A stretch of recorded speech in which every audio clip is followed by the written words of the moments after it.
Hey everybody, this is Mike Higman, and you are listening to the Down South Hunting Podcast, presented to you by the onX Hunt app. If you're not using the onX Hunt app yet, you need to get on it. It's what all the cool kids are doing, and all the cool kids are using it because it's an awesome app for scouting, hunting, tracking, marking locations, and not only should you be using the app on your phone, but the desktop application is really good for finding places on your desktop. They transfer automatically into the app, so when you're out scouting, you can go straight to the points that you've already marked based on places that you've been able to zoom in on a lot bigger screen than your phone. So if you haven't checked that out yet, get on it. The other thing is I want to talk to you about Hunting Gear Deals, which is my website. I really appreciate the support with that. We've been getting a lot more traffic, and there have been a lot of really good deals lately. Hopefully this is out in time to still take advantage of it. You can get a SpyPoint Link cellular trail camera for $100 right now. I got a link to it on the website. They're not a sponsor of the podcast, but it's a really good deal right now. And the way that website works is if you use my links, I get a small percentage commission for it. I hope you don't mind me doing these little commercials at the beginning, but these are the things that are actually paying my bills right now since I quit my job to work full-time on the internet stuff.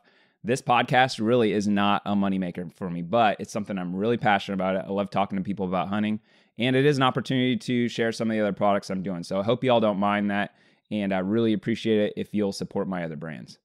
My Prima Lock vacuum sealer bags are back on Amazon again. So if you're looking to get some vacuum sealer bags for your Food Saver or whatever your brand of, NutriChef or whatever your brand of vacuum sealer is, if you do sous vide cooking, that kind of stuff, my rolls of bags are back on Amazon. I only got the 11-inch this time, kind of as a trial run.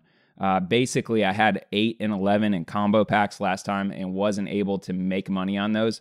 So I'm making a run at it with these 11 inches. So if you need those, I'd really appreciate your support. If you would buy those and leave me a review on Amazon. Right now, they're $26 and you get 2 11-inch by 50-foot rolls, which is way cheaper than what you're going to pay for the ones that you're going to buy. And actually, recently, we were in like a bind. This was really ridiculous that I sell vacuum sealer bags. They had not arrived the shipment yet, and we got a whole bunch of red snapper this red snapper season. So we tried to go to Walmart to buy some, and you can't even buy at Walmart anymore, at least the one we tried out. So anyway, if you're going to need some bags coming up, hopefully you're going to have a whole bunch of game to put in your freezer. Stock up ahead of time so you have them. And it's called Prima Lock. It's PRIMALOCK on Amazon. Send me a message if you can't find them, but you should be able to find them pretty easy. I think I've mentioned this before, but these vacuum sealer bags are better than just the ones you get off the shelf as well. First of all, they're 3.5 millimeters thick, so they're really tough, strong, commercial grade plastic. They're BPA free. They're safe to put in the microwave, which, I don't necessarily recommend microwaving plastic, but these ones are not going to even melt in the microwave. And I've got a couple unique features on them. One is a tear tab on it, where you can actually tear these bags open without scissors. I'm the only one on the market with those. And also there's a nice white strip at the bottom where you can write the contents of the package. A lot of the cheaper bags don't have that as well. So some advantages of using my bags, and they do cost a little bit more, but you're getting better quality. We have a really exciting episode today. We are going to be talking bear hunting, which is the first time for the Down South podcast. And we're talking to Clay Newcomb, who is the publisher of Bear Hunting magazine. And if you're not interested in bear hunting or you're not a bear hunter, you still want to listen to this. One, because Clay's passion is infectious and you might want to go bear hunting after this. And two, he's just got some really cool, exciting stories to share. So even if you're not going bear hunting, it's just a fun interview that we did. A couple other things. I just wanted to say thanks for all the feedback I've been getting lately. I don't know. I guess it's that time of year where more people are listening, but I've been getting more feedback, emails, messages on social media, that kind of stuff. Feel free to reach out to me however you want. The podcast is Down South Hunting on Instagram and Facebook, and it's Down S Hunt on Twitter. Or you can email us. It's downsouthhunt@gmail.com. The email is kind of iffy. I'll be honest. I think I just got an email that was like a month old that I missed in the inbox. Google, they separate all your emails into different areas, and sometimes they kind of get lost. So if I don't get back to you, it's not because I don't care or something you said. It's just sometimes those emails get lost. So the quickest way to get a hold of me is just friend me on Facebook and send me a message, Mike Higman. Anyway, just want to say thanks for that. Let's do this interview. I'm excited for y'all to hear it. Let me know you think about bear hunting. And I talked to Clay at the end of the interview about having him back on. If you'd like to hear more from him, just shoot me a message so I know that we need to set that up. Thanks for listening, and thanks for all the reviews. Let's hear what Clay has to say. All right, everybody. I am really excited to have Clay Newcomb on the podcast with us. This is going to be our first bear hunting podcast on Down South Hunting, and this is the guy to do it. I'll tell you how I found out about him. At the ATA this year, I went to the Badlands Film Festival, and the last couple of years, he's put some films out. So not only does he bear hunt, he traditional archery hunts, and he also films. And I'm not going to tell you exactly about him because we'll talk about his films, but he's done some really impressive things bear hunting. So this is the guy I want to talk to. He's also the publisher of Bear Hunting Magazine, and I'm going to let him introduce some other things about him, but he's got a podcast, like I said, YouTube. He does a bunch of video. Welcome to the show, Clay. Hey, Mike. Thanks, man. You bet. Thanks for having me on. Yeah, I'm excited about this. It took a little, that was back in January, so it's taking us a little time to get hooked up to do this, but I think the summer is a really good time to be doing this. Probably a good time to get set up for bear hunting in the fall if somebody's planning on doing it.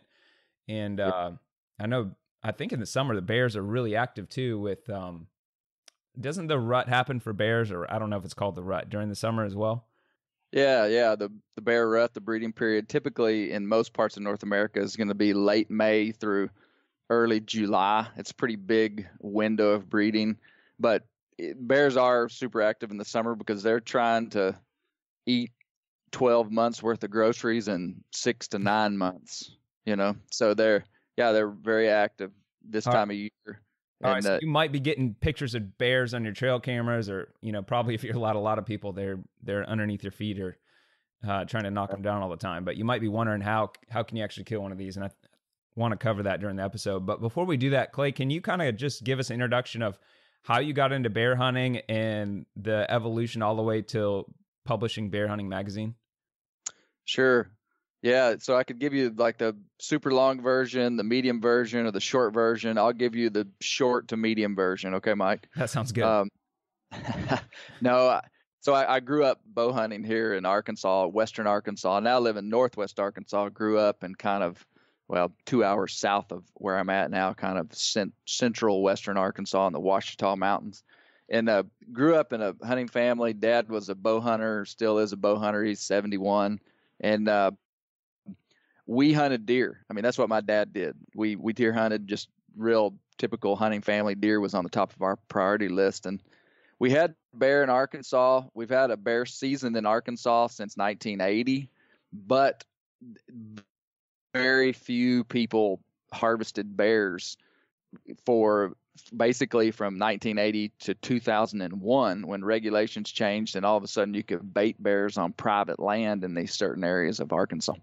Okay, so there was a regulation change because of how good the bears were doing. They needed another management tool to harvest the amount of bears we needed just to control populations based upon the amount of habitat we had. And so basically in 2001, the floodgates opened for bear hunters to really begin to have a legitimate chance at harvesting a bear. And Dad and I started baiting bears in 2001 in Arkansas. We had no idea what we were doing. And on the first day of the Arkansas bear season, at the crack of dawn, I killed a bear with my bow. And the first day it was legal to hunt over bait, at minutes after shooting light, I killed a bear. And I walked up to that animal after I had killed it, and I'd taken a lot of deer, and for a 21-year-old kid, I think it was 21. Let me think about that. I think 19 or 20. I can't remember. At that time, I'm not going to say experienced bow hunter, but I had taken a lot of game and spent a lot of time hunting. I walked up to this animal, and I was floored by this amazing creature. But the main part of the hunt that stood out to me was that I knew nothing about this animal. And, I knew a lot about deer, and I hunted deer. And I realized at that moment that that's what gave a lot of value inside of hunting, was understanding these animals and knowing knowing when they breed, know when they eat, know their life cycles, know the places they prefer. I mean, that intimate knowledge of the animal is really a big part of the hunting experience. And I had never not had that before, but I killed this bear and I knew nothing about it. And it almost felt hollow to me, Mike. That's the way I described it, even as a young man, as I was like, man, I need to know more about this animal. But I was massively intrigued by it. So I went back to the University of Arkansas, where I was studying environmental soil and water science, and I found all the studies from the Arkansas Game and Fish Commission that they had done about Arkansas black bear, and really began to study bears and became intrigued with them and fascinated with them. Long story short, I continued to bear hunt, and to skip many years past that, I continued to bear hunt, was just really intrigued by bears, and started the Arkansas Black Bear Association in 2010, which was a nonprofit hunting conservation organization for Arkansas bears. Really saw a situation where these bears really weren't valued. Like, I saw a lot of these hunters in places that had bears, and it was almost like nobody ever told them that bears were cool. I mean, there were just few people that really valued them. They didn't like them because they tore up their tree stands. They thought they scared deer. Yeah. And really the general consensus of the people that I knew in my area was like, yeah, you don't want bears around. And I was like, wait a minute, I think we're getting this wrong.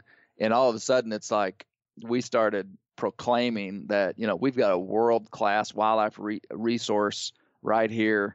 Incredible hunting opportunity, incredible opportunity for harvesting wildlife-related commodities, bear, hide, meat, fang, and claw, in that this was an incredible animal. And not only that, but what I learned, nobody told me this, I read it, and this is what was kind of a mystery to me, is why hadn't this been built into my rich hunting history of Western Arkansas? Like, why didn't people know this? And that was that the reintroduction of Arkansas black bears is considered the most successful reintroduction of large carnivores in the world.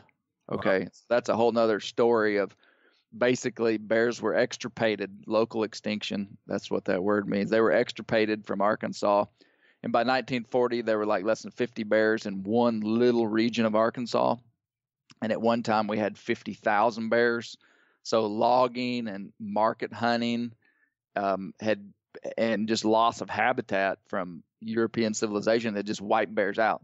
Well, between 1954 and 64, the Arkansas Game and Fish Commission traded bass and wild turkeys with Canadian province and Minnesota, and brought 254 bears back to Arkansas in pickup trucks and wire cages, and turned them loose in 3 wild places in Arkansas, and put out troughs of dog food for those bears to survive on. And they just turned them loose. And no one knew if it was going to work, or if there was no public input. I mean, it was, the 50s and 60s. So it wasn't like Facebook and stuff or public meetings. It was like, they just turned these bears loose, and they thought it was a fail.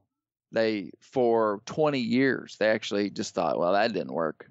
Well, about 1980, late 70s, people, they started hearing reports of people seeing bears, yada, yada. And then by 1990, they did their first actual research project on basically a population study for Arkansas bears. And they realized that we had 2,500 bears in Arkansas. And so it was a 100-fold increase from the 254 that they'd released. And so it was this massive success. And that's when they started a bear season in 1980. And then by 2001, there were, they said we had 3,000 bears. I think we had way more than that in 2001, and we have way more than that now. But, they said we had 3,000 bears in Arkansas, or 3,500. And so we needed a new way to harvest bears, because spot and stalk out in national forest and stuff, bears couldn't. I mean, guys, we were killing like 25 bears a year or something like that, very low numbers because it's such a tough hunt. And so when we started hunting bears over bait, all of a sudden we started killing 400 bears a year. And we've done that basically for the last 20 years in Arkansas. And so anyway, I can't remember where I'm at with this, but I got involved with Arkansas Black Bear Association. And then in 2013 is when I had the opportunity to acquire Bear Hunting Magazine. So today, Bear Hunting Magazine's been in print for 20 years. So Bear Hunting Magazine actually was started in 2000. So we're in our 20th year. Bear Hunting Magazine was we print 6 times a year. It's the world's only all bear hunting magazine. And we dedicate our lives to it. We really do. I mean, it's a full color 72 page, really nice magazine. Most people, when they get it, they're surprised at the quality of the actual magazine. And we cover the full gamut of bear hunting. And honestly, when I got the magazine, I was a rookie in terms of not necessarily to bear, but to the national bear hunting scene. I really was. I'd traveled to Canada maybe one time to bear hunt. And when I acquired Bear Hunting Magazine 6.5 years ago, I mean, all of a sudden the bear world was opened to me, really, because, well, for many reasons. And since then I've traveled extensively and hunted in the best places on the planet for bear, and just had some tremendous opportunity, and has done nothing but grow my appreciation for an incredible animal, which really, Mike, is the icon of North American wilderness, the bear. I mean, a bear is like an incredible animal that is ecologically doing extremely well. Like as hunters, if we're looking at all these different animals, and whatever is happening ecologically in North America has been highly beneficial to black bear, despite urban sprawl, despite loss of habitat, despite other negative things that are going on that affect wildlife. And it's a little bit more complex than this, but there is tremendous opportunity to hunt bear. Now, there is some political opposition to bear hunting, which I'll talk about later probably, but there are obstacles, and it's all political and emotional propaganda about this idea that a bear is not an animal that needs to be hunted, which is, if you're a hunter, that you realize that that's a ridiculous thing, because killing a bear is no different than killing a deer. I mean, we eat the meat the same. We actually utilize much more of a bear than we do a deer. I mean, so it's like the ethics of it and whatnot are you'd have to be skewed in the way that you think to not be able to say that. But that being removed, bear hunting opportunities are really increasing across North America, just because there's bears in places there haven't been in a long time. Arkansas, Oklahoma, northern Louisiana, southern Missouri, Arizona, New Mexico, and Nevada and Utah. A lot of these places people don't realize there's a lot of bears. There are. New Jersey's crawling with bear. I mean, I could give examples from all over the place, but black bears are thriving. They really are. And so that's kind of the short version, Mike. Yeah. That was the mid to short version. You just hit on like so many things I wanted to ask about, like real rapid fire. So I'm going to try to go back to some of these. And some of them you just kind of answered my questions before I even had them. So one thing I found really interesting is that once in Arkansas, you're up to like 3,000 bears. It was just like this huge population that like they needed to control, which is really interesting, because here in Florida, I think the last number, maybe it was like 3,500 or something like that they had. Right. Maybe it was even closer to 5,000. But here it's such, like what you said, it's such a hot button political issue, because they're, the charismatic megafauna where they're, people just love bears on either side. So it's just really interesting to hear you say like, they had to find a way to get rid of more of them, and they allowed baiting so they could hunt more. And versus here, it's, we can't even get a single hunt going. Until it probably gets out of control. It's all about demographics. The entire population of Arkansas is about 2.7 million people, and most of those people are in rural areas. So the general hunting culture of Arkansas is pretty strong. Yeah. You go to Florida, I have no idea what your human population is, but I mean, I would guess in the 15 million, I don't know, 20 million. I don't know how many people live in Florida, That's a good but you've question. I got don't these know either. massive urban population centers of people that are highly disconnected from hunting, rural lifestyle. And so it's very easy for them to see, wow, these guys want to shoot a bear. Why would you do that? You must be crazy to want to shoot a bear. And so that's where we have trouble with bears, is in places that, just like Florida, that have lots of wild places. I mean, Florida, a lot of people wouldn't realize it. You would, for sure. I mean, there's a lot of public land in Florida, and a lot of great, I don't know if wilderness is the actual term. There are some wildernesses, yeah. But Yeah. A lot of national forests and a lot of public land, national forests. I mean, you've got mountain lion down there, puma, but that's where we have trouble, is where you have these really densely, highly urban areas that are basically controlling, because of democracy, the hunting culture, which is honestly one of the great tragedies, I feel like, of modern times, in terms of at least in the hunting wildlife management world. I mean, maybe the great tragedy is that urban population centers control and dictate what happens in things that they know nothing about or will ever contribute to, So yeah, I think it's a really good point. This last week I just spent several days up in Georgia, just looking at property and that kind of stuff, trying to get a little more rural, just because of the way Florida's going, and especially I live in a city center, so I'm just not real excited about the way things are going politically and spiritually, and as far as like outdoors and that kind of stuff. So I'm not moving for sure, but I'm certainly considering it because of exactly what you're saying. Yeah. Okay, so maybe since Florida's not an option right now, which one other thing I wanted to mention with that, a couple episodes we talked to a guy, Chuck Etchenique, that's pretty tied in with that, with the Florida Wildlife Commission and what's going on there. And he didn't explicitly say this, but reading between the lines, it really sounds like, from a political standpoint, it's going to take like a bear attacking a person before they're really going to try to push for it again, because they can't afford to go after this, and there's going to be national attention on it until they know they can get it. They don't want to go through it again politically. Even from the Fish and Wildlife Commission, even though they would like to have a bear hunt, they're just picking their spot, basically. So he didn't say like somebody needs to get attacked, but to me, just reading between the lines, when there's enough conflict between bears and humans, and something has to get done about it, then maybe that'll be the time to go after again. So who knows how many years that's going to be, and how many bears there's going to be when that happens.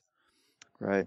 Well, the sad thing is that they will kill bears in Florida, despite whether hunters do it or not. I mean, they will euthanize bears. I don't know the stats, but it'd be interesting to see after a couple of years how many bears they actually have to euthanize in Florida, because it'll probably be about equal to what it'll exceed the hunting quota. I think the quota was like 20 bears or something. It was like 300 bears. And so at that time, there was like 3,000 bears.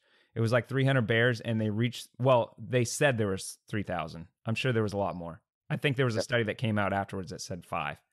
Yeah. But within 3 days, they had met the quota, exceeded the quota. And there was no hunting over bait either. So it's just amazing. These people had these bears patterned for years, probably, couldn't do anything about it. So, maybe they weren't hunting over bait, but they hunted 150 yards from the feeder that they know the bear would show up at, every day, for a lot of these people. But there were a lot of bears killed on public land that, people weren't baiting. We just got a lot of them. But so, okay, let's finish talking about Florida, and let's actually talk about some places where people can actually hunt bears in the South.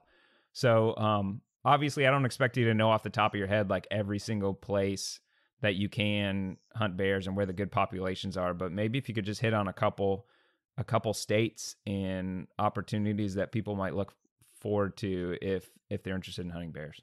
Yeah. Well, we'll start down there close to you guys. Georgia is a great bear hunting state. Georgia has a two bear limit. I mean, any hunter can harvest 2 bears in Georgia. You can't hunt over bait and you can't hunt with hounds, so it's pretty much a spot and stalk hunt. I believe there's a small hound hunt that has been instituted in northern Georgia this year, but I hunted Georgia for a couple of days one time with a buddy out there, and man, it's just big mountain hunting. You just have to basically hunt them like deer, find and sign. But Georgia's a great bear state. They bear hunt. They have a bear season in South Carolina, North Carolina, Virginia, West Virginia.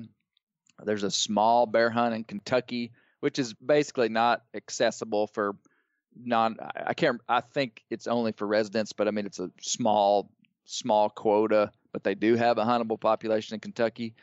Tennessee's a big bear hunting state. Western Tennessee and the Appalachian Mountains is Eastern Tennessee, Appalachian Mountains. About half of the state is open to bear hunting, and they harvest a lot of bears in Tennessee. Have a really strong hound hunting culture in Tennessee. Then as you continue moving, Mississippi and Alabama do not have a bear hunt. Louisiana doesn't have a bear hunt. Arkansas and Oklahoma are the only states kind of in the mid-South that have a bear hunt.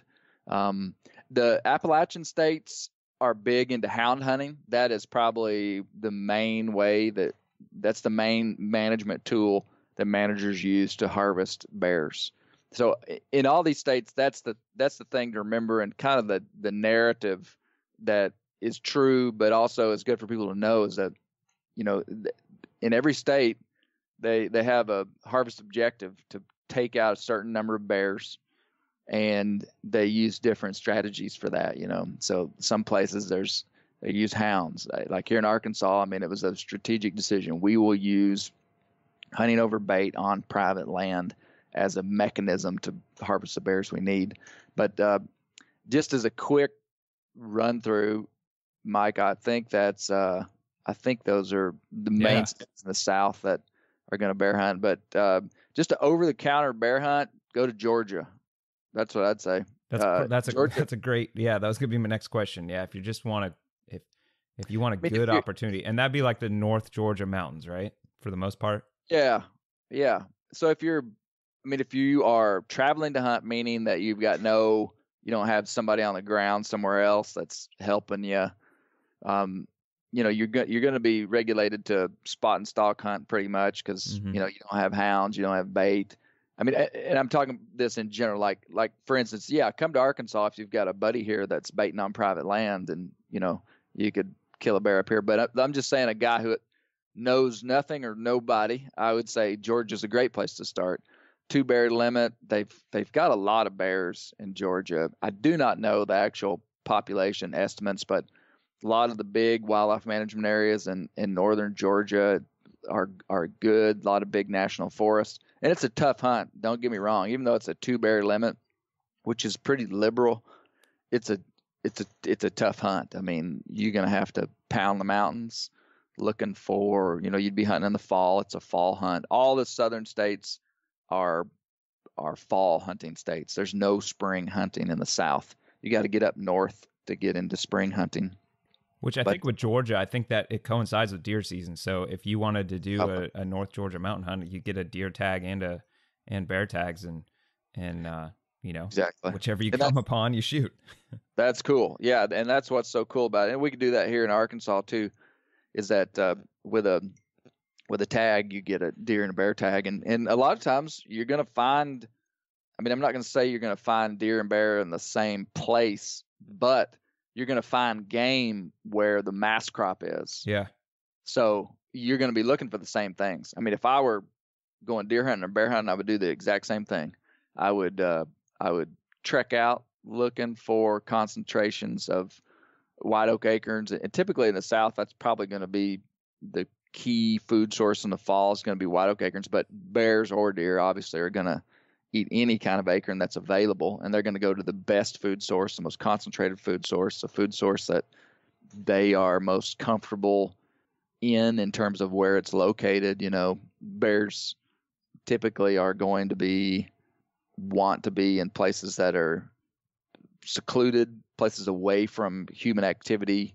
They're going to want to be in not necessarily rough, rugged, but usually rough and rugged coincide with secluded and not much human intrusion.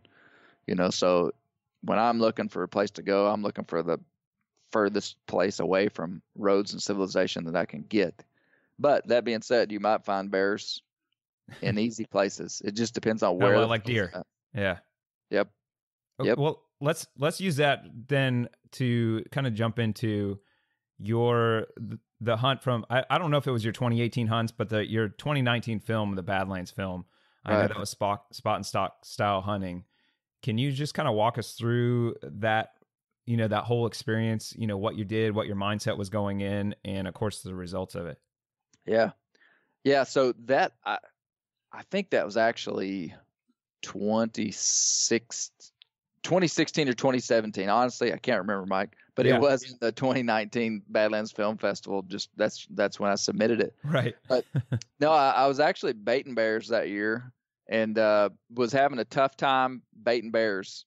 And so I was baiting bears in Arkansas and Oklahoma, because you can bait on private land in Arkansas and Oklahoma in the bear zones, And I intended to hunt bear over bait, really, not necessarily for me, but for the kids. I wasn't even probably going to shoot a bear, but the bears were gone. I mean, people that have never hunted over bait, especially in the South, and it's this way in other places, but particularly fall bear hunting, it can just dry up like ultra quick. And so October 1st came, and that was the first day of the Oklahoma bear season. And I had a $500 non-resident bear tag in my pocket, and I didn't have a bear to hunt. And so I was fairly frustrated. And in the Arkansas season had actually already been going a week. And I believe my daughter we'd killed the bear the first day. My daughter had killed a bear, but our bear baits in Arkansas were dried up. And so I just struck out in the national forest, an area that I was real familiar with, but hadn't been in there that year. It was the first time in the spot.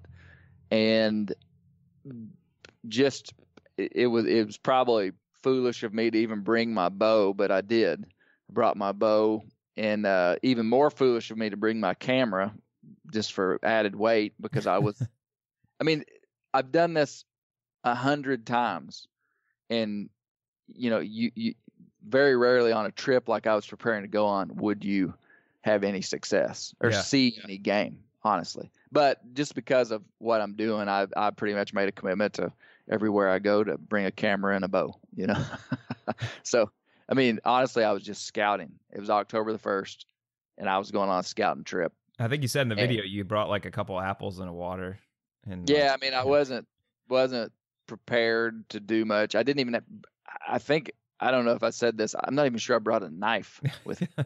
But yeah, I just had minimal provisions, and about daylight struck out in this big area of national forest, and let me think about this hunt. Yeah. Cause I started walking down low, and didn't see any acorns, didn't see any bear sign, which was totally normal. You can walk for days in these mountains and not find bear sign. That's just true. Last year, Mike, forgive me, I'm rabbit trailing, but I'm trying to set the context for this hunt. Like last year, I hunted hard the entire season and never really found anything in terms of good fresh bear sign, or much less even saw a bear. And I hunted hard, and that's just the nature of this kind of hunting.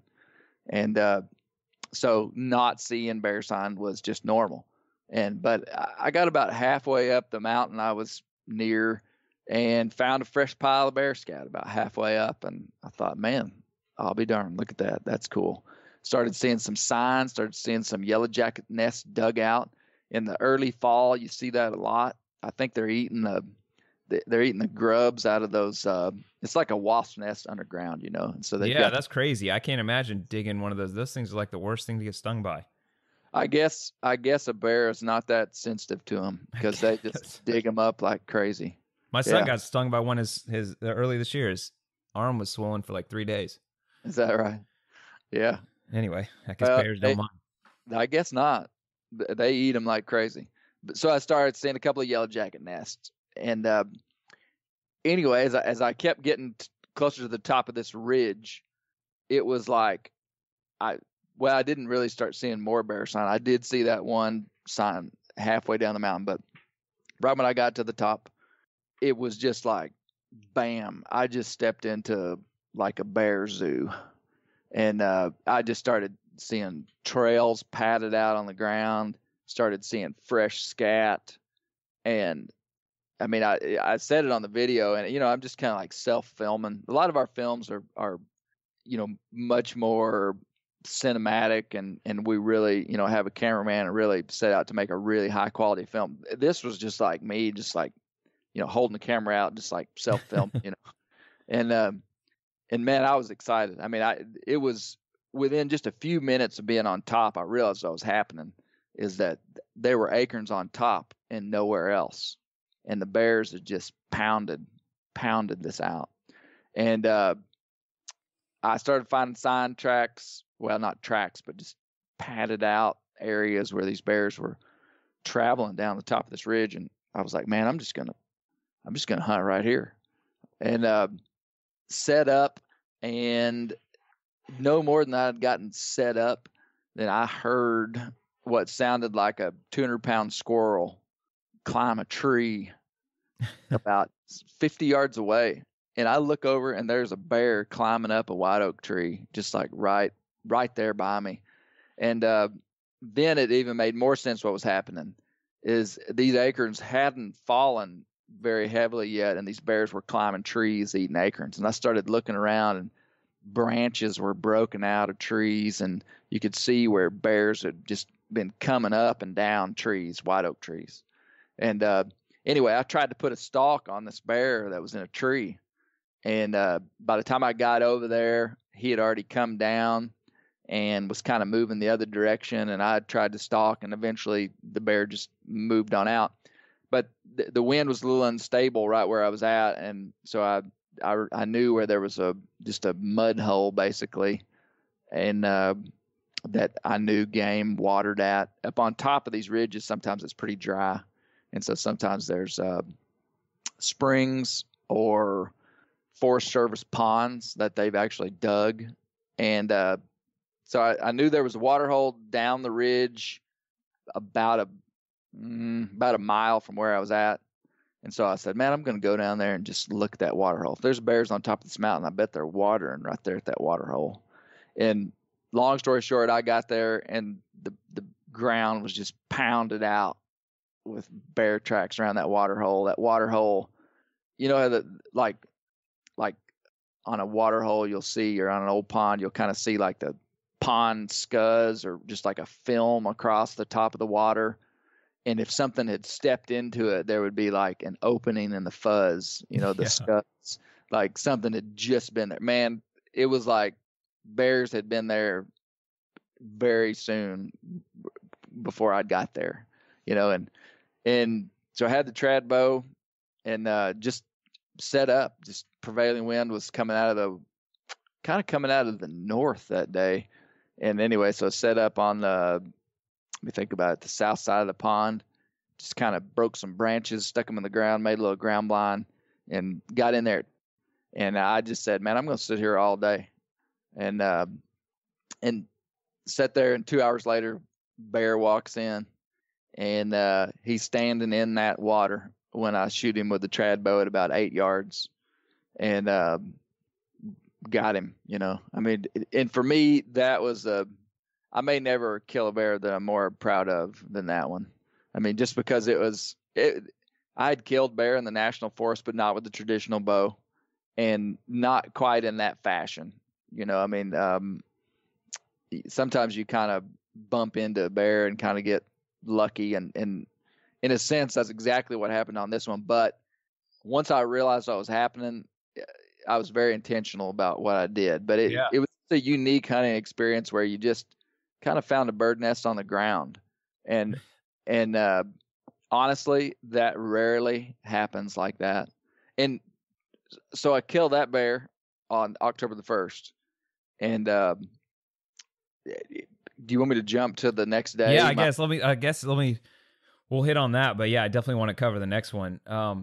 I mean, it sounds like what you just talked about. I can see why you'd be so proud of it though, because it sounds like culmination of years of knowledge. Like you're like scouting through, and then you kind of put all the pieces together and all these different signs, and you figured out they were climbing the trees, and then it sounds like from what you're saying, like, so usually you're not like tree stand hunting bears because you don't have a pattern per se. It's like you said, more like spot and stalk. So you're like moving through areas, but you actually sat a water hole because you figured that'd be the most likely place to see one. Right. What time of day was that? Because I know you started out in the morning, you said.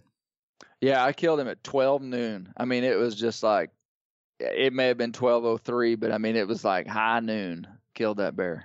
And they're a lot like they're like diurnal or crepuscular like deer, right? Where they're moving most often at daylight and dark. Yeah. But in the fall, they're a little bit different because there's a biological process that all bears go through called hyperphagy, which is their increased fall feeding frenzy in preparation for denning. And so sometimes you'll find bears in the fall that are feeding for 20 hours a day. Wow. And I can't honestly, I mean, it's exciting to hear that and to think, wow, they're just nonstop cruising around eating. And I mean, it's a real thing that when the fall food source hits, it's a limited resource and they cash in on it, but at the same time, it's still tough. And I think they do bed down mainly during the day. I mean, if I was hunting, I'd hunt morning and evening, but boy, during the fall, you can find them moving at all times during the day. You really can. Like, do you feel like you could have like gone back to that spot the next day if you had another tag and had a good chance to get one just because they were like that was the time and place to be? Absolutely. Yeah. Yeah. Well, and that's how the other story ties into this story, Mike. Yeah. Is okay, because perfect. I was hunting close to when I say close, I mean Arkansas and Oklahoma butt up against each other, and so the Ouachita Mountains and Ozark Mountains bleed into Oklahoma. And so I presumed that if this was happening in Arkansas, it would be happening in similar type terrain in Oklahoma. I mean, because that's the way the mountains work, is that you'll get concentrations of mast in different places based upon environmental conditions from that year. Like maybe you had late frosts and it killed everything down low, or maybe you had frost that killed everything up high, or maybe you had drought that killed everything high, but stuff down low did okay. And so you have concentrations of mast, and that totally 100% is what influences bears in the fall. So, I figured if the bears were high in Arkansas, they'd be high in Oklahoma. And so the next day, if you remember, I had this non-resident Oklahoma tag in my pocket, and you have to buy those before season as well. You can't just go buy a tag like the day season opens and go and bear hunt. You got to buy it before season. So I'd already committed to this. And anyway, I went into Oklahoma in similar type terrain and just said, well, I'm going to go see if the bears are up high here too, and left out before daylight. And man, when I got up there, it was just a carbon copy of what was happening in Arkansas. It was at similar elevations and different things. And man, no sooner than I got to the top of this ridge, I started seeing bear scat. And I walked a little bit further and I started seeing broken branches. I walked a little bit further and I started seeing white oaks that were skinned up. I walked further and I started seeing bear trails. And I just said, man, I'm in the chips again. Except this day, I killed a bear faster than the day before. Wow. Maybe I learned something. I don't know. But now I walked for about, several miles from the truck, but down the top of the mountain what I was looking for was a concentration of bear sign in a place that I felt like I could effectively ambush a bear. And really what I planned to do was sit on a trail just all day. I mean, that's the way I like to hunt. And it just seems intuitive and seems like a successful way for me is boy, in areas like this, you can't expect to just go in there and hunt for 3 hours and then go out and have breakfast and talk to your buddies and then go back in for another 2-hour hunt. I mean, when I hunt the mountains like this, I mean, I leave the truck before daylight and usually get back after dark. I mean, it's like, you better hunt, you know? And so I was just going to find a place that I felt a bear would come by, and I was just going to sit all day. Well, I got to a little saddle, and you know, for maybe somebody who wouldn't know the terminology, a saddle would be like a low spot on a ridge. So if you've got this ridge, it would be like a low swag in a long ridge, and typically game travels back and forth across the top of the mountain. They'll usually do it in a low spot because it's less energy needed to travel as opposed to going over the top of the mountain on the high spot. So anyway, I got to this little saddle and actually sat down to take a rest and was going to eat a little bit.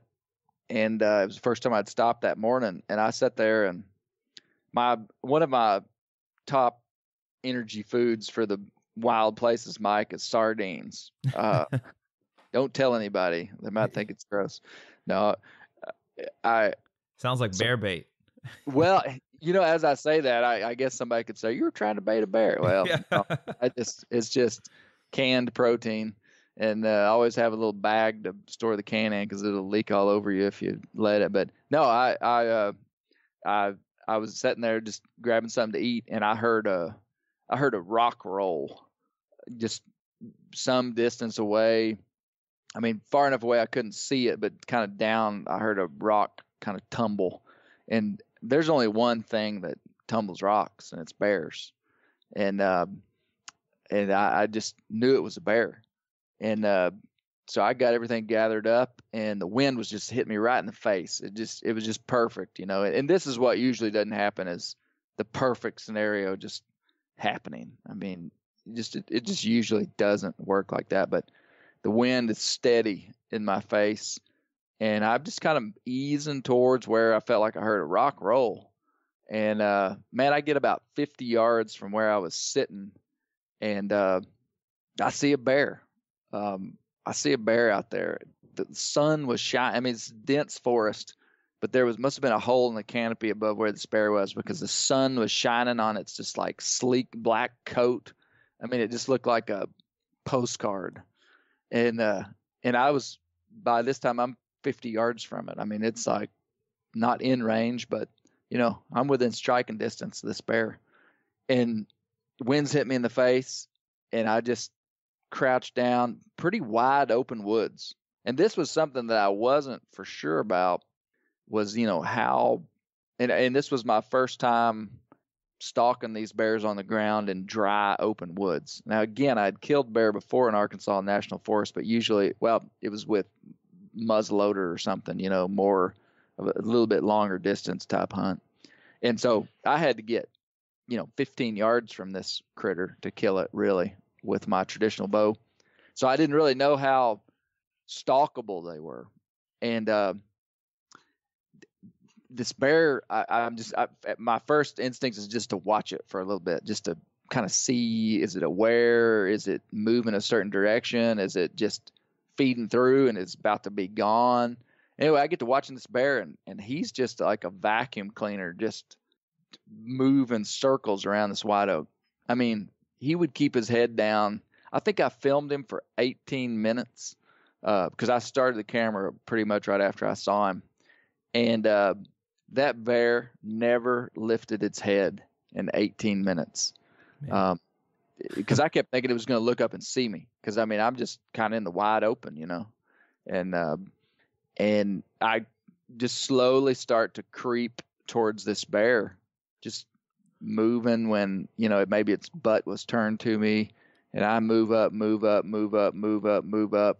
And finally, when I get to a place where I can hear the bear crunching acorns, I'm like, okay, I can't get any closer than this, because if I can hear him crunching acorns, then he will hear me moving if he's paying much attention. And anyway, so I'm now about 25 yards from the bear, and I'm just crouched, just in the position, just waiting, and he just zigzags towards me, and finally at about 14 yards, I think, there he was, feeding acorns head in the dirt, and shot, and made a good shot on him, passed all the way through. The bear was so intent on feeding that the arrow passed all the way through the bear. You can see this on the video. Passed all the way through the bear, and the bear just kept feeding. Yeah, it's crazy. It was just like, it just shows you how intense they can be during the fall. And I guess that would be a good example of hyperphagy. Yeah. The biological process of them just chowing down like crazy. Because, it was 10 o'clock in the morning, and that bear was just filling up its belly with white oak acorns. Yeah, like it knew something happened, but it looked up for a second and was like, Well, the only reason it looked up is because I moved. As I reevaluated the video, 100 times, like, it would have just kept on feeding. And it would have been so cool if I would have just not even done anything and just let it feed out, because we all know what it would have done. I mean, it just would have walked over there and been like, man, I don't feel too strong. And it just would have laid down and died. or falling over, yeah. But at the time, of course, you watched the shot and you're 15 yards. You probably thought it was perfect, but like, man, did I, hit a branch or something? Yeah. Well, I actually thought maybe I shot low and missed it. And so, because it just kept feeding with its head down. And so I thought, dadgum, I better shoot him again. But by now, the bear wasn't positioned real well, and I ended up shooting him kind of in the chest. And so the second arrow probably wouldn't have been that great, but I was sure that I hit him. Let me put it that way. But at the same time, you have that doubt, just like, did I perceive something wrongly here? And so at this point, I was treating it as if I'd already put a hit on the animal, and I was just trying to get another shot at him. And so I knocked up another arrow and shot him again, and the bear didn't go far. And so that was the next day, so in 2 days, killed 2 bears. And so, yeah, that was a neat sequence of hunting. For that was sure. insane. I remember watching the video and just being in disbelief, because as somebody that doesn't know a lot about deer or bear hunting, I know, like, just the chances of seeing a bear in the woods 2 days in a row, let alone getting a shot on it, and then add on top of that traditional archery, was just I'm sure the chances of that happening ever again are just, ridiculously low. Yeah. It's and that's what I've learned and said, is that it's a rare opportunity in any kind of hunting when you fall into places like, situations like that, scenarios like that, where if I'd have had 5 bear tags, I think I could have filled them all with that traditional bow. I'm serious. It was like that. But I don't want to paint false hope for people either, because, how many years? I've been hunting these mountains since I was a kid, and I've never come across anything quite like that. I'm sure a situation will happen again, though, where the acorns are falling similar, and you're gonna be like, oh, this is going to be a good season. Yeah, so hard to predict. I thought last year the acorns would be just up high. Yeah, and they pretty much were, but by season they were almost all gone. It's like there's so many variables that are just so hard to calculate. Yeah. Like last year, I actually thought, man, this is going to be the year. And it was because we had an ultra late spring, and up on in those mountains, the leaves weren't even out by like late April. And so we'd already had all these frosts. Long story, but basically it wasn't like that last year, but everything indicated that it would be, acorns up high, but it doesn't matter if they're up high or up low. It just if they're concentrated, Okay. So before we go to the next story I wanted to talk to you about, which that story by itself is insane, but a couple things I wanted to touch on. One is how did you end up moving to traditional archery? Is it like, did you go straight from muzzleloader and gun to that, or what was behind that?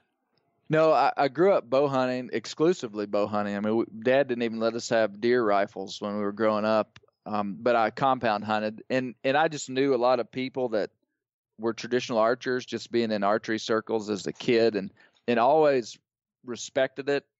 And it was about 2003 or so when I first got a traditional bow. A guy gave it to me. And long story short, I kind of piddled with traditional archery for about 10 years and never fully committed to it, and was mainly bow hunting. I mean, compound hunting, but still practicing and shooting trad. And then about 2013 is when I started getting pretty serious about committing most of my hunting to traditional archery. And so that's what I did. And, I was just looking for just the next challenge, I mean, basically compound archery, the archery challenge aspect of hunting had just been completely removed. I mean, just these stinking bows are so good, and it's not like I'm just constantly looking for a way to make things harder. I don't know. I picked up that bow and I felt like I was shooting a rifle, and I wanted to institute a new regulatory, self-imposed limitation inside my hunting. And it was just kind of like, man, if you can kill critters with this stinking wooden bow without sights, that's doing something. Yeah, that's what I cool. felt. And I just wanted that challenge. And man, I love compound archery and will never talk negatively about it. I mean, I killed a bear in Montana this year with a high-powered or a best of the West rifle with a Husky-Moss scope, which is the ultimate long-range weapon, and it was incredible. To me, it's like inside of hunting, like you pick where your limiting factors are.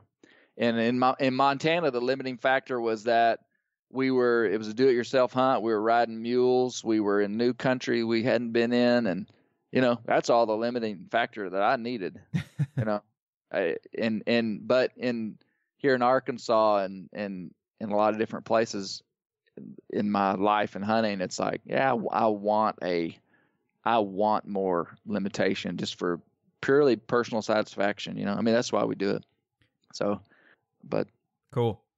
Okay. So you get these bears back in the backcountry. I don't know how far you're back, but what is involved in packing a bear out?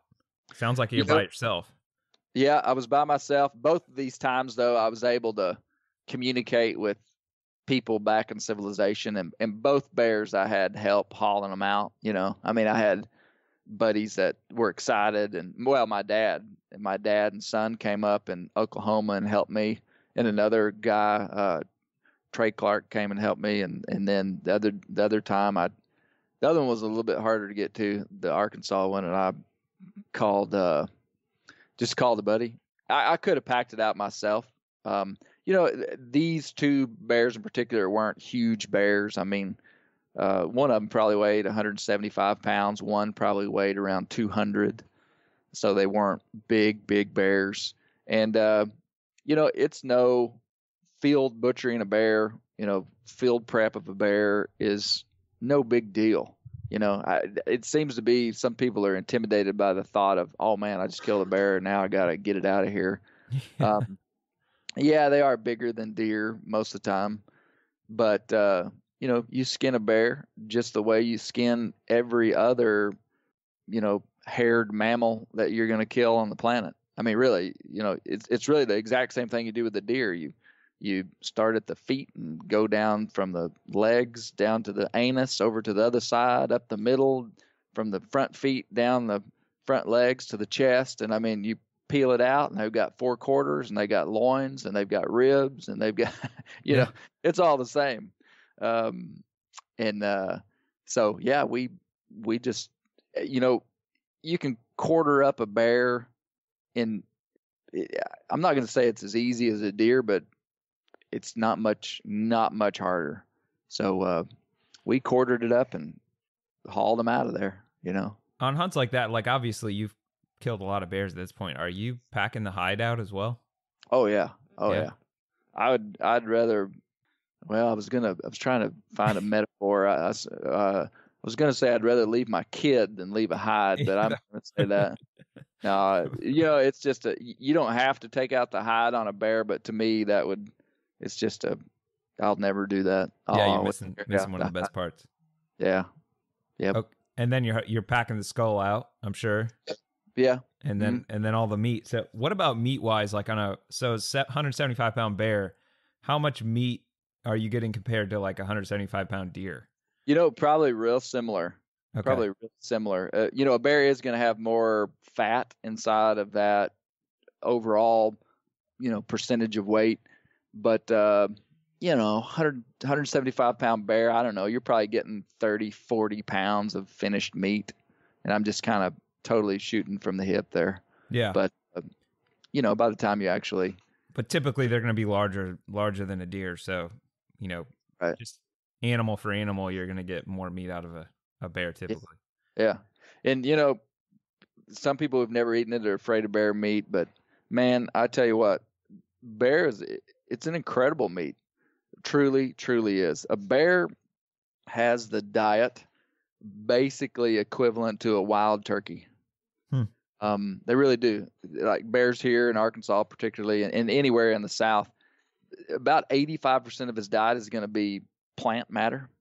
15% is going to be animal matter. And of that 15%, like 90% of that is going to be insects. So, think about like the diet of a wild turkey.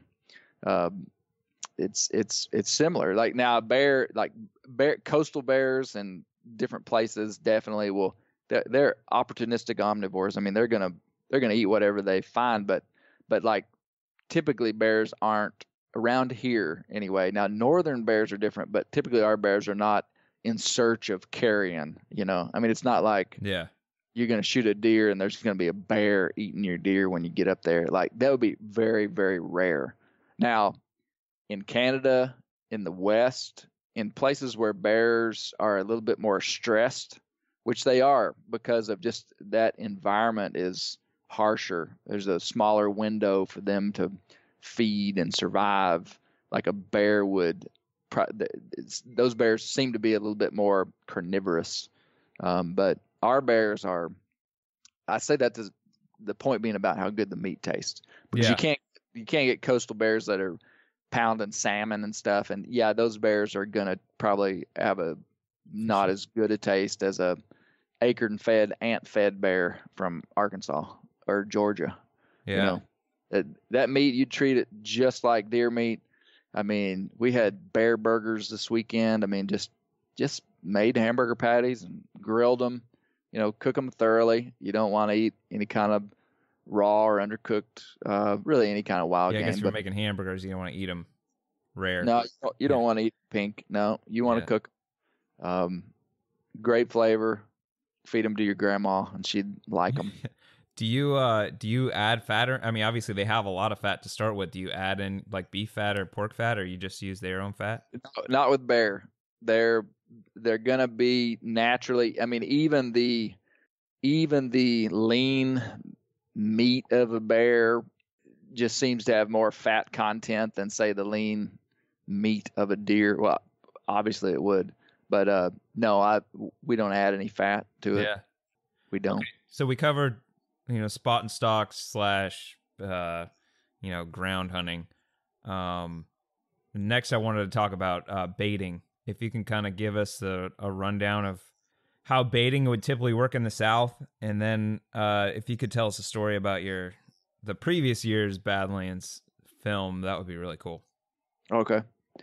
So, like I said before, we there's not a lot of places in the South. You can bait bears in North Carolina, bait bears in Arkansas and Oklahoma. I'm not sure you can't bait bears in Tennessee, but we bait bears in the fall here, and basically you're just trying to put out as much food as the bears will eat in really good locations. Not all locations are created equal or anywhere close to equal. Just because you're in bear country and you've got private land and, they saw a bear here this summer, that really means very little in terms of that property's ability to hold a bear through the fall. because in the fall, bears they disperse into their fall ranges, which is the fall ranges are going to be where there's acorns and hickory nuts. And they have this very instinctive, primal desire to get back into these places. And so their summer ranges are going to be different and maybe areas that are more prone to have berries and openings. And so a lot of people see bears during the summer and think, oh man, we're going to bait bears here in the fall. And they put out bait and they have little success. So over time, you learn on the properties that you have access to which properties are really productive for fall hunting. And usually these are going to be properties in these regions that border national forests, because that's really where the bears are. That's where the bears want to be. It's big, rugged, remote national forest. So if you have private land adjoining that, that's where you're going to have success usually. But we can bait 30 days before season here, and man, we just start putting out bait. And long story short, it's really hard to hold bears through the season opener. If I could put it this way, if I had 5 places that I was baiting, and every one of those places had at least 2 or 3 bears, and some of them maybe as many as 7 or 8 bears coming into it, 5 locations, you're dealing with a total of maybe 25 bears that you're baiting.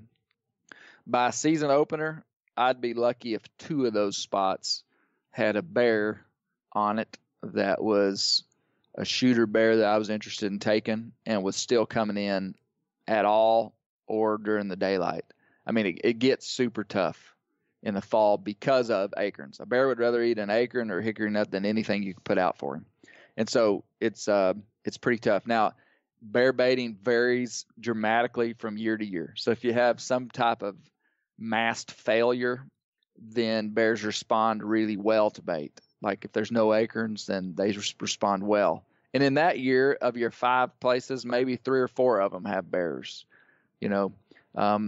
but on a year when there's acorns everywhere, every tree has acorns. Acorns are falling. The blackberries and pokeberries and blueberries and pawpaws and everything did good in the summer, and the bears are coming in fat.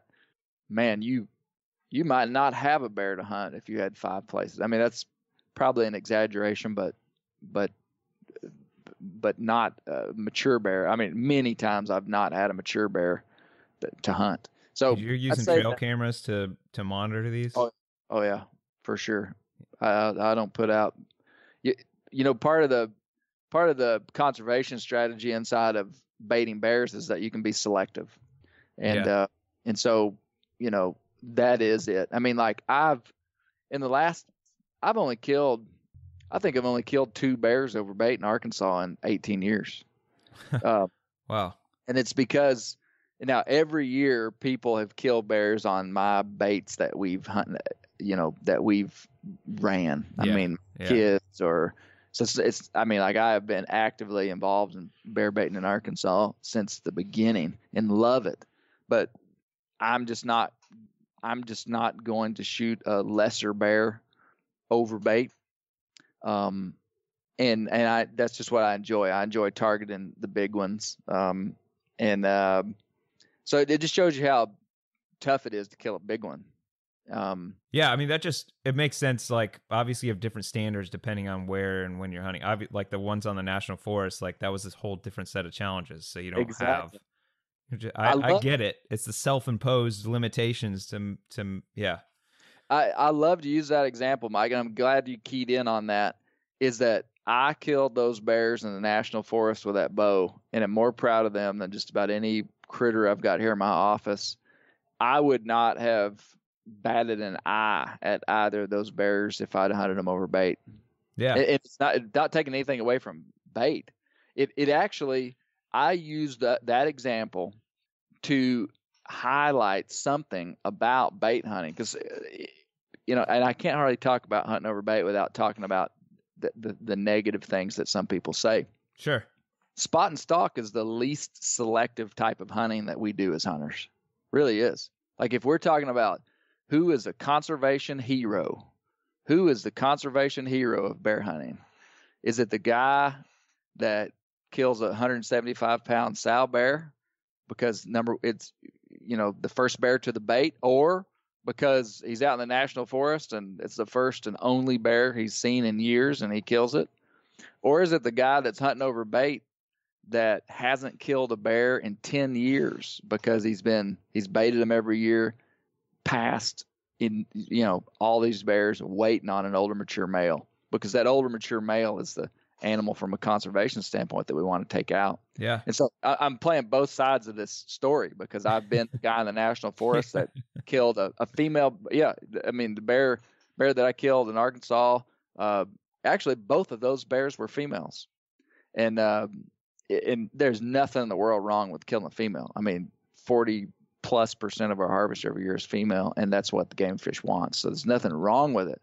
But there's no sense in, the truth is that spot and stalk hunting is the least selective. I mean, you see an animal, you're going to take it if it's a legal animal. Yeah, and I imagine you wouldn't even be able to tell in a lot of cases whether it's male or female anyway. No, but inside of baiting, you almost always can. Yeah. And because we have pictures of these animals for weeks, and we've evaluated them, and we've seen still images of them that we've blown up on our computer screen. And it's like, yeah, we know these animals in and out. And so I just say that to say that's a lot of things. That's something that a lot of people wouldn't think about, because is that, the conservation side of all of our hunting is based around harvesting the right animals, not just a animal, but the right animal, Yeah. So what kind of bait are you typically like? What do you like to use for bait? What are, some ideas for that? Anything that'll make a human fat, a bear will love. We use a lot of pastry type products, breads, whatever we can get. I mean, last couple of years I've gotten bear bait from a place up in Minnesota, Lucky 7 Bear Bait, and it's like boxes of candy and big huge totes of Pop-Tarts, and so that's not even like processed popcorn. like bear bait per se. Like they just are able to get bulk expired food or whatever. Yeah. Yep. And that's mainly what people are using for bear bait. Yeah. A lot of people in Arkansas, or a lot of people that wouldn't have the ability to really gather a lot of bear bait, would use like corn and dog food. And grease. We use a lot of grease. That creates a lot of scent, gets on the animal's pads, and they tromp it around. We use some commercial scents. I use a lot of Northwoods Bear Products commercial scents. My favorite one, if somebody asked me that, I'd say would be the it's called Northwoods Gold Rush. It's a fryer grease additive. So you got this like you get fryer grease like from frying fish or from a restaurant or something, and it's concentrated. You pour just a little bit, like 2 ounces of this Northwoods stuff into fryer grease, and it just, I don't know what happens, but it just transforms it into a very highly attractive smelling substance that the bears love. So, yep. Is it hard to get free food to do that kind of stuff with? Like if you're in bear, like can you go to like local restaurants? Like what's it's the always best way a to do hustle, that? man. It's always a hustle. The dream is free. The hustle is sold separately. That's the biggest. That's the biggest challenge in baiting bears, is finding bear bait. Yeah. Always. Yep.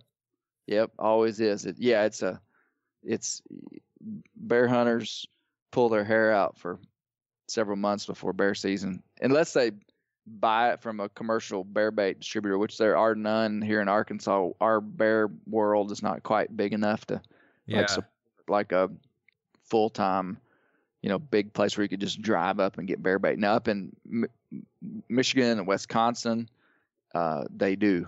They have several places where you could just go, hey, we're going to go get bear bait, and you just drive up there and buy it, So hunting bear or bait sounds to me like more of the challenge is, and to me, it's almost like say food plots in deer hunting. If you're hunting over food plots, the challenge is like creating the scenario. It's not actually like sitting in a shooting house shooting. Let's compare it to deer hunting. You create this awesome food plot and you work on habitat and all this stuff. But then when you go hunting, you sit in a box blind. Well, the challenge is not sitting in a box blind shooting the deer with the rifle. The challenge was the months of work ahead of time and passing that deer how many times when he was younger and whatever. Sounds kind of like a similar scenario with baiting. It's very, very similar. It's not much different than creating a food plot and all the work that goes into it. Yeah, that's a good example. So how does that convert, like for you? And I want to get into the story of the Saskatchewan hunt that you had. I mean, obviously maybe that's just more where you're like going for the experience of just being around a bunch of bears and that kind of stuff. Right. Well, let me just say that I love baiting bears. I really do. I mean, I love spot and stalk hunting. I love any kind of bear. I love hunting with hounds. I love all this stuff, but there's something unique about baiting bears. First of all, there is no other type of hunting where you get to interact with as closely the animal as with a baited bear hunt. I mean, when you're hunting over bait, you're seeing a lot of game. You're watching them for long periods of time. You've been watching them and seeing them for the weeks prior to the season. Like, you just get to interact with this animal. And it's an incredible thing to get to interact with a bear. I mean, it really is. Like, if somebody could go on a baited bear hunt, they would get it on the right one. I mean, there's some that aren't as good as others probably, but you get to act, you get to see these animals close up, get to watch them, and nothing else is like that. I mean, most of the time in deer hunting, how long are you watching that buck before you actually kill him? I mean, usually you're shooting him seconds after you see him. And that's maybe the first time that you've ever seen that deer, Mm-hmm. And so anyway, it's kind of a unique experience there. But no, so hunting up north, which that's where the hunt happened that you want me to tell the story about, that is just an altogether incredible experience that I think every hunter ought to experience, is to go up north and hunt bears in the spring. And it's more than just the hunt. It's the experience of being in the far north. It's the experience of being in true wilderness. I mean, Canada has wilderness that makes our wilderness in the States look like, city parks. I mean, it really does. Canada is an extremely remote place. Most of, I can't remember the stats, but like 90% of the Canadian population lives within 100 miles of the U.S. border. And so you have this massive amount of wilderness in Canada, and it's incredible. And most of it is full of black bear, which is cool. And so these outfitted hunts that I've been able to do through Bear Hunting Magazine and stuff have been, it's just so much fun to be able to go up there with a group of guys, and bear camp's pretty laid back. You're typically just hunting in the evenings. That's just the way that you're mostly successful, going to be hunting in the evenings, long days in the spring as well. So it's staying dark daylight till 11 o'clock at night. And it's just a great experience to be in a northern bear camp. I mean, just what other big game animal can you hunt in the spring too? Yeah. Hunt May and June. And they're affordable. These hunts are typically pretty affordable. I mean, you can black bear hunts that range from $1,500 to probably $4,500. And, you're going to have a high chance of success, high chance of seeing animals. But now, Mike, do you have any questions about that or? No, I'll ask a couple once. I want to get into this story about this hunt because it's pretty incredible, and I got a few questions about it after that. Sure. Well, this particular hunt took place in 2017, late June. I think it was June 24th, and we were accessing these bait sites through a river system in northern Saskatchewan, way north Saskatchewan. I mean, I can't remember, 150 miles south of Nunavut, which is way north. And this particular bait site was I want to say 21 miles. The video says it, so I can't remember, but I think it was 21 miles from the boat ramp to where we were hunting. And from that place, the closest road that you could drive a vehicle down would have been the boat ramp that we just came from. So there's very few places in the lower 48 where you can even do that right there. I mean, truly get 20 miles from a road. There's a Jim Sessions, veteran Western hunter. He tells me that the most secluded place in North America is in Wyoming at the headwaters of the Yellowstone River, and you can get 36 miles from any road. That's the most secluded place in the lower 48. And so you just think about, this was just a random spot this outfitter had, and we were 21 miles from a road. And on the other side, the other direction from me, the closest road was 56 miles away. So, I mean, like, this is a massive block of wilderness. Yeah. And anyway, it's just fun on those river systems up north. I mean, Canada would be hallmarked geographically by their river systems and lakes and different things, just spectacular. And so we boat into this bait site, go in there. It's our first day there. We'd hunted with this guy before, and so we knew what we were into, but the trees were so small up there you couldn't really even put up a tree stand. There's a lot of spruce and jack pine, which this is the northern boreal forest, so the biggest trees are about 6 inches in diameter, and so you're hunting off the ground in these makeshift just vegetation. And that's because it's so far north, the trees don't grow bigger. Is that?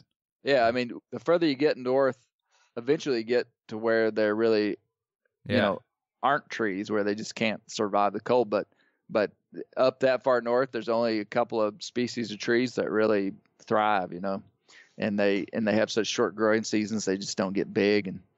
And hunting on the ground, and long story short, he told me about a big black bear that was in there that he was just like, you're going to know when this black bear comes in, if he comes in, and he's the one you need to shoot. I mean, a big, older, mature male, Boone and Crockett type potential bear.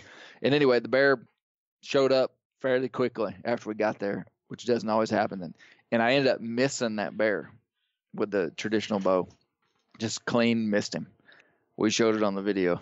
And I was just like, well, that didn't start out very good. And so, all kind of things go through your mind too with a traditional bow. After you miss, you're kind of like, you're just all kind of mind games. I mean, traditional archery is a mental game big time. And so it was, I was lacking some confidence at this point. And within a few minutes, more bears came in. A blonde colored sow came in, and she was clearly in heat or close to in heat, because there was a boar that was, he didn't ever officially breed her, but he basically was trying to, and they were rolling around on the ground and just frolicking. I mean, like 8 yards from us on the ground. I mean, we're just sitting there, and this is all just happening. These bears are just going back and forth and rolling, and he'd jump up on her, and they'd fight. And I mean, just we were watching this, thinking this is pretty neat. Well, I look up and I see a bear coming in up the mountain, and it's a big color phase bear. And for people who wouldn't know, in the far north and west, north is in Canada, and west as in the western part of the U.S. and western Canada, that we have color phase bears where bears are not always black. Certain percentage of bears can be blonde to reddish to kind of those are the main. Well, they can be blonde, red, or chocolate colored, or black. Yeah. And then in certain parts of Alaska, they have what they call glacier bears, which are a blue-colored bear, kind of a grayish bear, really rare. Anyway, see this color phase bear coming up? He pops over the hill. He's like drooling. He's got his mouth open, kind of a ruddy image.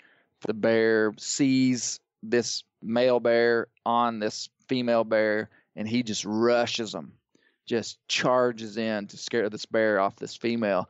And they run just right past us, 3 bears, just full speed. And when I saw the color-faced bear, I knew that's a bear I wanted to take.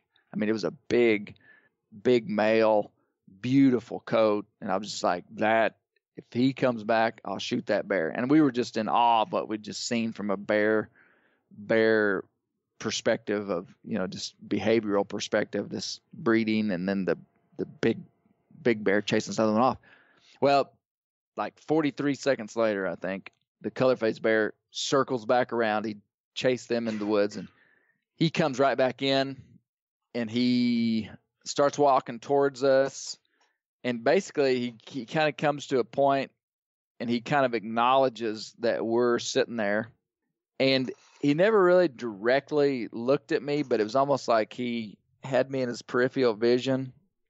And he kind of starts kind of like walking to the side of me, but I can tell he is doing this because he sees us. He's gonna do something. I don't know what he's gonna do, but he just kind of starts just walking to the side. And you guys are just on the ground. We're just on the ground, yeah, just totally on the ground. And I've got the bow up, and I think, well, he's getting closer. That's a good thing, because I'd rather shoot at 5 yards than 10, or 10 yards rather than 15. And so I've got 3 fingers under the nock, just waiting for him to get fully broadside. And he circles around like he's going to pass by at about 6 or 7 yards. And when he gets out to my left, and I'm fingers on the string, ready to just draw and shoot, he turns, and he just comes right in on me. And I feel like that I intentionally used the arrow to like poke him in the nose, even though I didn't like extend my hands to like poke him. But like, imagine if a dog were coming at you and you had a knocked arrow, you'd kind of use that arrow to like touch him in the nose, to kind of deter. Anyway, that bear came right in, and when my arrow touched his nose, he stood up on 2 legs, about 3/4 stood up, and put his head in the blind. And I could have slapped him in the face, and likewise he could have slapped me in the face. And I stepped back, and I was just in shock that I didn't expect him to do that, And he drops. He doesn't attack, and he didn't do anything to us. But he drops down on all 4s and turns. And the second he does, I just kind of short draw, almost like shooting from the hip with a pistol. I shot him at about 3 yards. And I certainly didn't expect the bear to do that. And I've never been afraid of a bear. I've never been in a situation where I was like, that was scary, or I felt like I was going to get attacked by a bear. I couldn't say that until that moment. Yeah.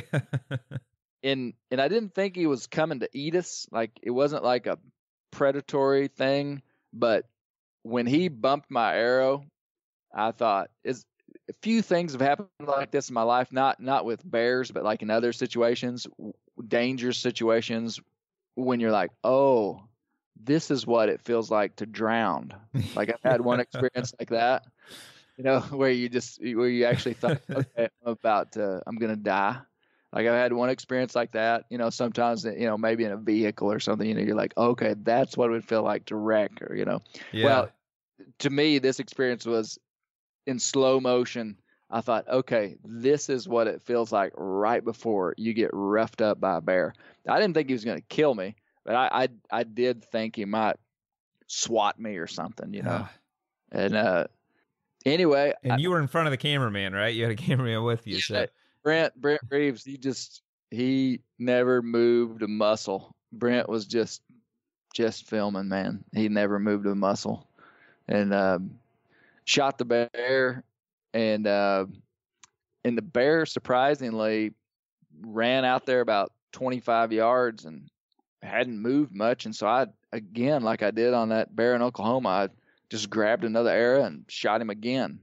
And anyway, the bear, I've taken a ton of flack on YouTube, people saying that first shot was a bad shot. And man, that was a dead bear. 100%. I got 17 inches of penetration. What people don't realize, that's a full length shaft, and it's 17 inches of penetration, steep quartering away, hit him in the last rib. So if you know anything about bow hunting and you have that information, you're like, well, yeah, it could have been a little bit far forward, but I mean, like, people were like, you shot him in the butt. And I was like, man, you probably never bow hunted before, have you? That bear, it would have got liver and at least one lung. I mean, it would have been a good, it was a good shot. Yeah. I mean, I would say at that point, let's say it even was a bad shot. I think given the scenario, I mean, just to imagine the amount of adrenaline going and that kind of stuff. I mean, okay, maybe it wasn't, and I'm not even saying it was. I'm just saying if it wasn't, who cares? Yeah. I mean, that was like ridiculous. Yeah. Oh man. Well, another thing that's crazy is, so maybe it's just because you're so far in the wilderness, but that wasn't the first bear to like kind of investigate you guys either. It seemed like, I don't remember if it was the first two that were like rolling around, but they had kind of walked up and looked at you, just not like in your blind with you. Right. Yeah. We'd had a lot of bears do that, and we didn't even show it all on film. I mean, you kind of, there's only so much you can show on a video, but every bear that came in there, first thing they do is come over just right by you. I mean, were you guys upwind of them or down? You're downwind, right? The wind was, in that kind of scenario, wind is not even a factor. I mean, the wind was probably moving, or like just kind of swirling. So it's not that they didn't smell humans. It's just they didn't really know what to do with it, or. Yeah. Yep. And wilderness bears do act totally different. Like, you would never have a bear act like that in Arkansas. Right. Like, these, like, no. I mean, there's a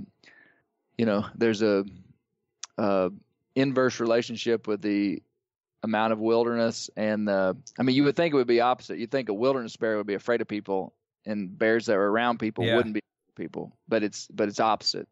A wilderness bear is just like, they're not threatened by you. No, he's probably wondering if he can eat you. Or wondering if you're a threat to his food source, or just curious. Just, they're the apex predator out there, and so they're just not that worried about it. So that's a unique experience to have with wildlife, is have them not that fearful of you. Yeah. How well did bears see? They see very similar to a human. They can see color. They can see depth. So they actually see quite well, but sometimes that is confused with, a lot of people say, bears don't see. They don't see well at all. They actually see pretty well. Sometimes they just don't care. They're not a prey animal. The prey animal makes his living off flight. He makes his living by being highly aware and highly jumpy. A bear doesn't make his living that way. He makes his living by eating stuff. So I go back to the Oklahoma bear that I said I watched feed for 18 minutes without ever lifting his head. Yeah. That's how he makes a living. And so somebody could have been in that situation, a deer hunter, and be like, man, that bear can't see worth a darn. I walked right up to him. Well, it wasn't that he couldn't see. It's just that he just wasn't paying attention. I think the hunt the day before, the Arkansas bear, like the one that, like right before it kind of rained in the water, it looked like it looked right at you. It absolutely saw me. Yeah, it did. And it just didn't, like, if that had been a buck, what would it have done? It would have done a backflip on its way out of there, Yeah. If it just looked over and seen you. But that bear looked over and just was like, there's a blob over there. There's something over there. And, didn't just immediately respond in fear. But at the same time, you can't just stalk right up to him, walk up to him either. They're. No, and that's why it's kind of a complex deal, because they're ultra spooky. I mean, like, if you were down, specifically with scent. Yeah. Like if the wind had been, if I'd been hunting that pond and the wind had been blowing to that bear, I would have never seen him. He would have never even came in. Because again, that would be an example of a wilderness situation. There was not supposed to be a human right there, and he would have known that if he would have smelled me. Now, when he saw me crumpled up behind some leaves, I don't think he really recognized me as a human, you know.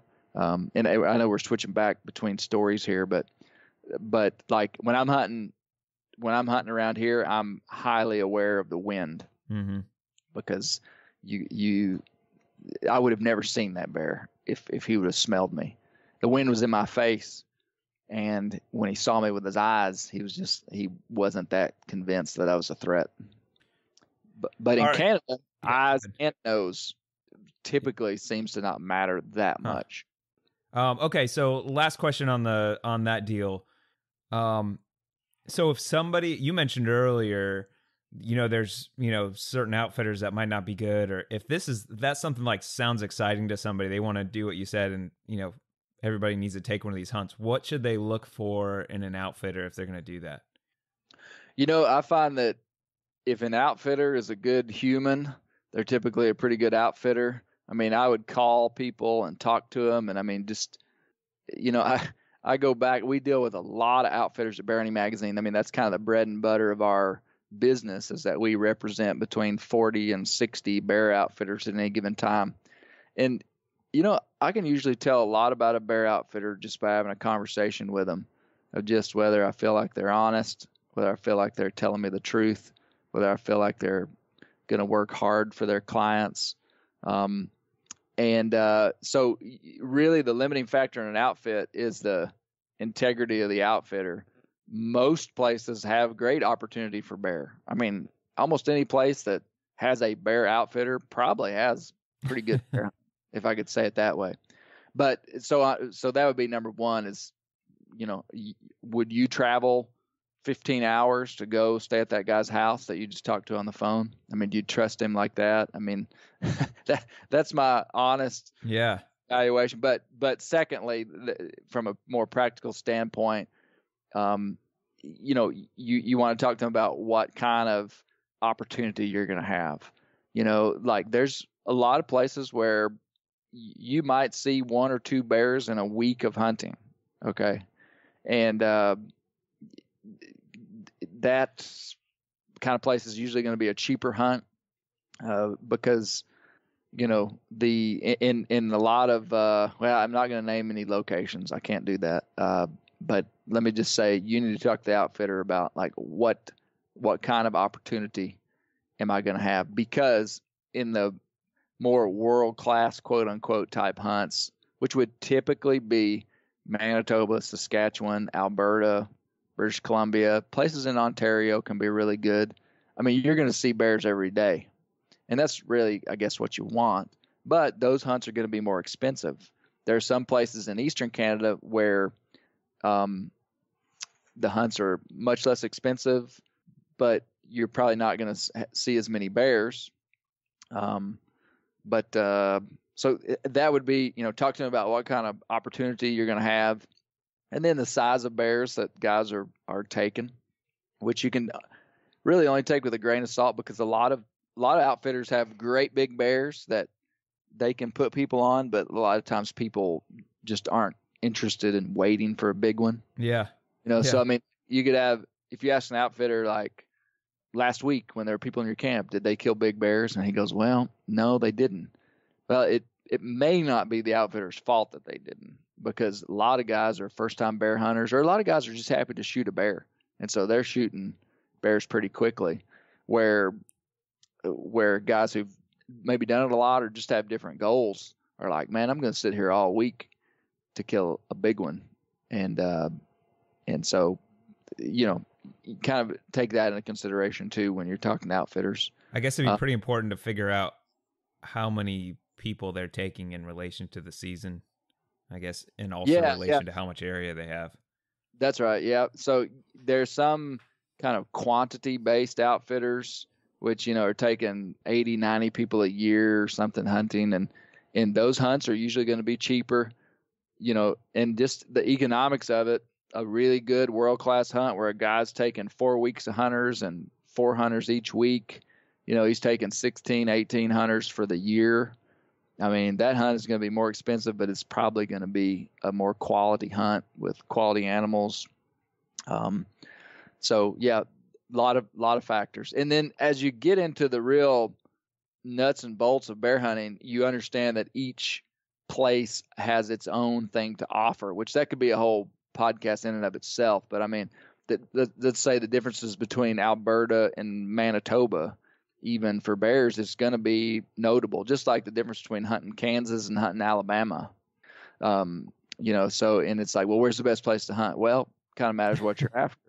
You could go to Kansas and maybe not see that many deer, but maybe kill a big one. You go to Alabama and fill your freezer, and there's different things that different people are after. But you can't go wrong with Manitoba, Saskatchewan, Alberta for a bear hunt.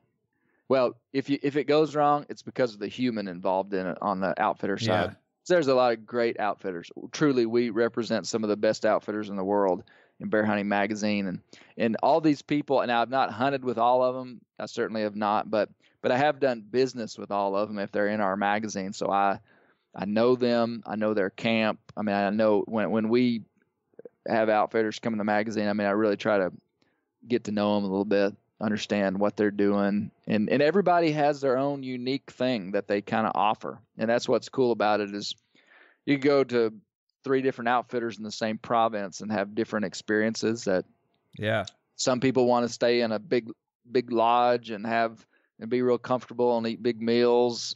And then some people want to have a tent camp wilderness experience and rough it and eat not as great of food, but just have this wilderness experience. 2 very different things, And so you just got to figure out what you want to do. And because there's all kinds of places in between that. Fishing is a big part of spring bear hunting. Almost all Canadian bear hunts are going to have fishing involved in them because of how much water's up in Canada. Yeah, you're making the trip. You might as well. Yeah. Yeah. Oh, yeah. Yeah, for sure. So Incredible. is it kind of reading between the lines some, maybe the further from civilization you get, the higher the opportunities in general, but also it's more expensive because there's more involved with it? Typically. Yeah. Typically. Yep. Cool. And there's some great bear hunting in the agricultural areas of Canada. So I don't want to say it's always wilderness that's going to produce big bears and a lot of opportunity. I mean, some of the Manitoba and Saskatchewan and even Alberta bear hunts are incredible. And they have it's because they're in these agricultural areas. And so these bears are being influenced by oats and wheat and corn. And I mean, you can have some incredible hunts in places like that too. So it's not just big wilderness like I described on our Saskatchewan hunt, where we were miles from roads and different things. So, and again, I go back to just kind of the complexity of it. There's a lot of variance, but at the same time, it's pretty simple. I mean, you talk to an outfitter, learn what he's got, he fits your budget, fits your time frame. It's something that everybody that hunts ought to at least do once, and I think you'll enjoy it. But especially being from the South, what other big game can you hunt in May and June? And you leave down here in May and it's hot, and you go up there and it's like another world. It's like hunting on the moon, Well, it does sound pretty cool. Look, we're gonna, if you're willing, we're gonna have to do this again, because I feel like I got so much more I wanted to talk to you about, and we're already up over an hour and a half. So sure. I think I have to call it quits, but I wanted to talk to you about some Western hunting and the dog hunting culture. And I know you've got some more stories. So we're just gonna have to do this again. If you're willing, I think it'd be pretty cool. For sure, man. Yeah. All right. So kind of give us a quick rundown of give us your YouTube and your social, and tell us about Bear Hunting Magazine if people are interested in getting that or checking it out online. Yeah. Well, check out bear-hunting.com, bear-hunting.com. That's where you can subscribe to the magazine, print 6 times a year. And, that's the real core of our business and emphasis. But at the same time, we've got a YouTube channel, Bear Hunting Magazine YouTube channel. I think we've had about 9.5 million views in the last 2 years on the channel, and have some pretty cool videos up, and we try to keep videos flowing into the YouTube, so you can check us out there. We have a podcast, Bear Hunting Magazine podcast. I think we've done about 39 episodes. We'll be releasing our 40th episode this week. Not always about bear hunting. I mean, I do a lot other than bear hunting. So if I'm in a place to do a podcast about a squirrel hunt or raccoon hunting or interviewing an old mountain hunter, or, a lot of variety in our podcast, that you can find us there. But everything we do is basically branded as Bear Hunting Magazine. Or you can follow me on social media too, just as Clay Newcomb. But yeah, that's kind of our story. Yeah, I listened to that Mountain Hunter. It reminded me of people that listened to this podcast for a while. It kind of reminded me of Warren Womack, just a guy that's been around forever. And, sometimes it's cool to hear the history of things and the way things were. So that was a pretty cool episode. Yeah. You know what was sad is that Orly Province passed away 3 weeks after we did that podcast. Oh, wow. Yeah, he was 91 years old. We went out to his place, and I'd wanted to do it for years, to go interview Mr. Ora, and boy, it's not. I was just like, I was like, man, I just got to make this happen. Yeah. And went out there and did it, and and he was as healthy as he could. I mean, as healthy as a 91-year-old. Yeah, man he was out like talking about pulling corn and up and about. It wasn't like you caught him on his deathbed. Yeah, and 3 weeks later, he passed away. Wow. Yeah, he was a good man. Pretty cool that you're able to do that. Yep. So yeah, check that. That's on the Sportsman's Nation. So if you want to look that up, it's on that feed. But man, Clay, this is really fun. I was looking forward to talking to you, and it didn't disappoint. I really appreciate you coming on with us. Yeah, thank you, Mike. We're out down south.